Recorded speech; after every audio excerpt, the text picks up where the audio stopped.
का कायाकल्प। राधा को अपनी सास से बहुत प्यार था। मम्मी जी, आपकी साड़ी कितनी प्यारी लग रही है। काश मैं भी आपके जैसी साड़ी पहन पाती। अरे बेटा, हमारे जमाने में तो साड़ी ही चलती थी। तू क्या करेगी साड़ी पहनकर? दिन भर भागा दौड़ी करती है। साड़ी कंफर्टेबल नहीं फील कराएगी। तू तो ऐसे ही जचती है बेटा। राधा सास को लेकर घूमने जाती, सैर करती और उनसे खूब बातें किया करती थी। एक दिन, अरे राधा और माँ सुनो, अब हम लोगों को बम्बई चलना पड़ेगा। मेरी नई नौकरी वहीं लगी है। अरे वाह माँ, कितना मजा आएगा ना। अरे नहीं नहीं, मैं नहीं जाऊंगी। बड़ा शहर, बड़े लोग, मेरा दिल नहीं लगेगा। अरे माँ, मैं हूं ना आपके साथ। और सारा परिवार बड़े शहर में शिफ्ट हो जाता है। एक दिन, राधा, तू भी अब नौकरी में जाने लगी है। मैं तो बोर हो जाती हूँ। सोच रही हूँ आसपास की औरतों से दोस्ती कर लूँ। हाँ हाँ माँ, और क्या, यहाँ की औरतें तो किटी पार्टी और बहुत सी फन लविंग एक्टिविटी करती हैं। तो बेटा, दो चार फन लविंग से मुझे भी मिलवा देना। बहू सास के साथ बाहर निकलती है तो देखती है कि सास की उम्र की जो औरतें टहल रही हैं, उनका पहनावा ओढ़ावा सास से बिल्कुल अलग है। लेकिन फिर भी राधा एक औरत को रोकती है। Hello aunty, how are you? Oh great darling. Aunty, हम लोग यहाँ नए शिफ्ट हुए हैं। ये मेरी मम्मी है। क्या ये कल से आप लोगों को ज्वाइन कर सकती हैं? वो औरत सास की तरफ बड़ी ही अजीब नज़रों से देखती है, फिर कहती है, अब ठीक है, कल से भेज देना। सास समझ जाती है कि उस औरत को वो ठीक नहीं लगी, लेकिन फिर भी वो कुछ नहीं बोलती। अगले दिन, अरे माँ, अच्छी सी साड़ी पहनकर तैयार होकर जाइए। आपको आपकी दोस्तों के पास जाना है ना।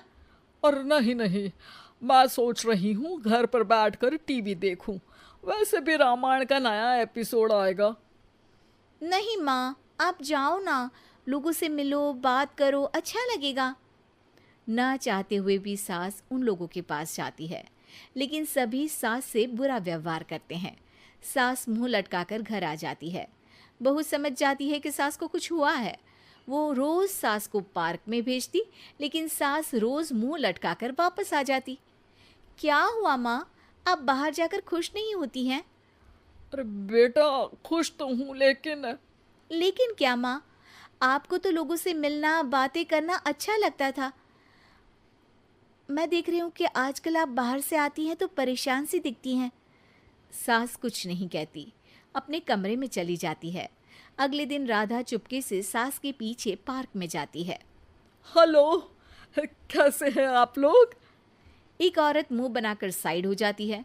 सभी एक दूसरे से बात करती हैं, लेकिन राधा की सास साइड में चुपचाप अकेली बैठी रहती हैं। राधा घर आती है और सास के वापस आने का इंतजार करती है। सास मुंह लटकाकर घर आती है। अरे मम्मी जी, तब से इंतजार कर रही हूँ, जल्दी तैयार हो जाइए, मार्केट जाना है।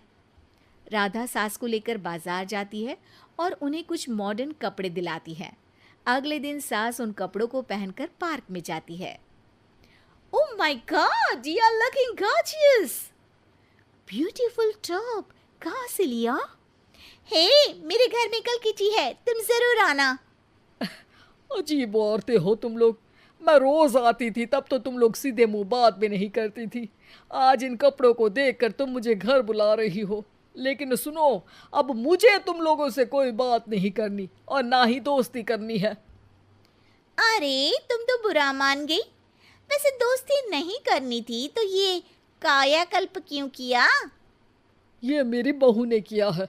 मैं यहाँ सिर्फ ये देखने के लिए आई थी कि तुमको मुझसे समस्या है या मेरे कपड़ों से। कपड़े तो बदले जा सकते हैं। अच्छा चलो, जो भी हो, अब हम लोग तुम्हें अपने साथ रखने को तैयार हैं। लेकिन अब मुझे तुम लोग नहीं पसंद। ये बोलकर राधा की सास वहां से चली जाती है। वाह माँ जी, आज तो आपका चेहरा खिला खिला सा लग रहा है। लगता है आपकी सहेलियों ने आपको अपना लिया। हाँ, वो तो अपनाना ही था। दिखावे वाली जो है वो, मेरे कपड़े बदलते ही उनका दिल बदल गया। लेकिन आज मैं उन्हें मना कर आई, अरे क्यों माँ जी? क्योंकि उन लोगों को मुझसे नहीं मेरे कपड़ों से दोस्ती करनी थी। वैसे मेरे पास तो तू है ना, मेरी प्यारी बहू, मुझे किसी की जरूरत नहीं है। अरे नहीं नहीं माँ जी, आप ऐसा क्यों सोच रही हैं? बेटा ये गलत भी तो नहीं है, जैसा देश वैसा भेष। क्यों? ठीक है ना माँ, अब जब ये हम लोगों का देश है तो क्यों ना हम यहाँ का भेष अपना ले। हाँ हाँ जरूर, मैं तो तैयार हूँ। समय के साथ खुद को बदलने में कोई बुराई नहीं है, लेकिन कहीं नकल के चक्कर में बंदर ना दिखने लगूं। खैर, बहू लग जाती है सास की कायाकल्प